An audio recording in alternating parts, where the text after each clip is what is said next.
ગુજરાતમાંથી પ્રવાસ અર્થે શ્રીલંકા ગયેલા 15 જેટલા આપણા ગુજરાતીઓને શ્રીલંકાની પોલીસ દ્વારા એરેસ્ટ કરીને કોલંબો રિમાન્ડ પ્રિઝન થાલંગામા કાલા પાલુવાવા રોડ શ્રી જયાવર્ધનાપુરે કોટે શ્રીલંકામાં કેદ કરી દેવામાં આવ્યા છે.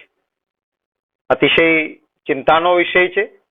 મેં આપણા વિદેશ મંત્રાલય અને આપણા વડાપ્રધાનશ્રીને ઈમેલ દ્વારા અને એમ્બેસીને ઈમેલ દ્વારા વિનંતી કરી છે કે આપણા ગુજરાતીઓ છે એમને તાત્કાલિક ત્યાંથી મુક્ત કરવામાં આવે.